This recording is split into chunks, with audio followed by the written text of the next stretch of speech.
बिस्मिल्लाहिर्रहमानिर्रहीम। अस्सलाम वालेकुम व्यूअर्स, मैं उम्मीद करती हूँ कि आप सब खैरियत के साथ होंगे। आज मैं आपके साथ नमकीन प्याज गोश्त की बहुत ही यूनिक रेसिपी शेयर करूँगी। मटन नमकीन प्याज गोश्त की इस रेसिपी में सिर्फ नमक का इस्तेमाल किया जाता है, इससे ज़्यादा इसमें कोई भी मसाला शामिल नहीं किया जाता। आप भी मेरी आज की नमकीन प्याज गोश्त की इस रेसिपी को ज़रूर ट्राई करना और साथ ही मेरे चैनल को सब्सक्राइब करना, मेरी वीडियोस को लाइक और शेयर करना मत भूलिएगा। इसी के साथ ही हम आज की रेसिपी स्टार्ट करते हैं। नमकीन प्याज गोश्त की ये रेसिपी बनाने के लिए एक पैन में हमने 1 कप पानी ऐड करना है और इसको मीडियम फ्लेम पर गर्म कर लेना है। जैसे ही पानी में बॉयल आना शुरू हो, इसमें हमने 2 मीडियम साइज़ की प्याज ऐड कर देनी है। प्याज़ों को मैंने इस तरीके के साथ मोटा मोटा सा काट लिया है। इसको बहुत ही ज़्यादा बारीक काटने की बिल्कुल ज़रूरत नहीं, क्योंकि इसको हमने बाद में पीस लेना है। चम्मच की मदद से इसको हिलाते हुए 5 मिनट तक प्याज़ों को पानी में बॉईल कर लेना है। 5 मिनट गुजर चुके हैं और प्याज पानी में बॉईल हो चुके हैं। अब हमने चूल्हे की फ्लेम ऑफ कर देनी है और प्याज़ों और पानी को ठंडा कर लेना है। जैसे ही प्याज और पानी थोड़ा सा ठंडा हो, इसको हमने इस तरीके के साथ जूसर वाले जार में डाल देना है।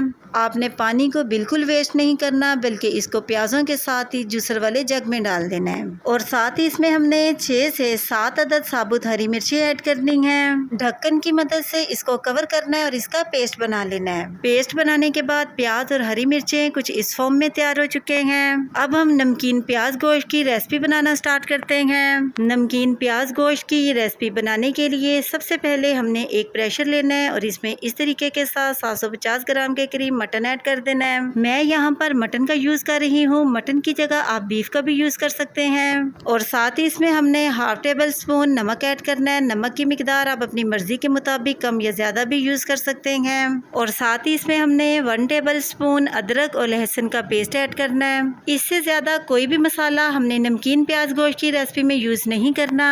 और सबसे लास्ट पर इसमें हमने तकरीबन 2 गिलास के करीब पानी शामिल कर देना है। इसमें हमने इतना पानी शामिल करना है कि इसमें मटन अच्छी तरह से गल जाए। ढक्कन की मदद से इसको कवर कर देना है और मीडियम फ्लेम पर तकरीबन 25 मिनट के लिए इसको पकाना है। 25 मिनट गुजर चुके हैं और मटन 90 से 95% तक कुक हो चुका है। अब हमने चूल्हे की फ्लेम को ऑफ कर देना है। अब हमने एक पैन लेना है और इसमें तकरीबन हाफ प्याली घी ऐड करना है। घी की जगह आप कुकिंग ऑयल का भी यूज़ कर सकते हैं। आप देख सकते हैं कि घी अच्छी तरह से गर्म हो चुका है। जैसे ही घी गर्म हो, इसमें हमने प्याज और हरी मिर्चों का पेस्ट ऐड कर देना है। चम्मच की मदद से इसको हिलाते हुए 5 से 6 मिनट तक मीडियम फ्लेम पर प्याज और हरी मिर्चों के पेस्ट को कुकिंग ऑयल में फ्राई करना है। 6 मिनट गुजर चुके हैं और आप देख सकते हैं कि प्याज और हरी मिर्चें कुकिंग ऑयल में फ्राई हो चुके हैं और इनमें जो पानी मौजूद था वो भी ड्राई हो चुका है।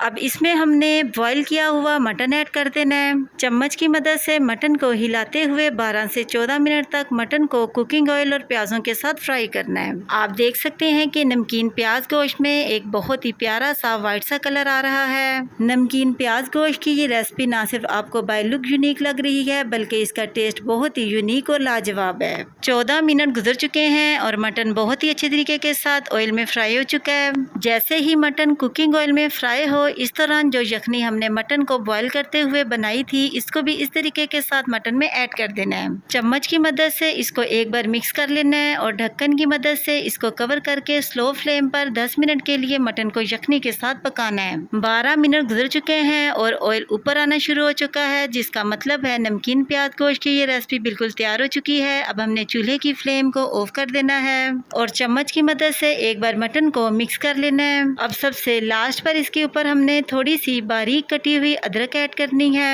एक अदर लेमन लेकर उसके स्लाइसिस करके इसको इस तरीके के साथ मटन के ऊपर डाल देना है। नमकीन प्याज गोश्त की इस रेसिपी में लेमन का टेस्ट बहुत ही अच्छा लगता है। माशाल्लाह से बहुत ही जबरदस्त सा नमकीन प्याज गोश्त बनकर बिल्कुल तैयार हो चुका है। अब हम इसको एक प्लेट में निकालते हैं। आप देख सकते हैं कि माशाल्लाह से कितनी जबरदस्त सी नमकीन प्याज गोश्त की ग्रेवी बनकर तैयार हुई है। और सबसे लास्ट पर लेमन, अदरक और हरी मिर्चों के साथ इसकी गार्निशिंग कर देनी है। माशाल्लाह से बहुत ही ज़बरदस्त सा नमकीन प्याज गोश्त बिल्कुल तैयार है। अगर आपको भी मेरी आज की नमकीन प्याज गोश्त की ये रेसिपी पसंद आए तो कमेंट सेक्शन में अपनी राय के बारे में मुझे ज़रूर बताइएगा कि आपको मेरी आज की नमकीन प्याज गोश्त की ये रेसिपी कैसी लगी। इसी के साथ ही मैं आपसे दोबारा मिलूँगी नेक्स्ट प्रोग्राम में एक नई रेसिपी के साथ। तब तक के लिए अपना बहुत ही ख्याल रखिएगा और मुझे अपनी दुआओं में ज़रूर याद रखिएगा। मैं अब आपसे इजाज़त चाहती हूँ। अल्लाह हाफिज़।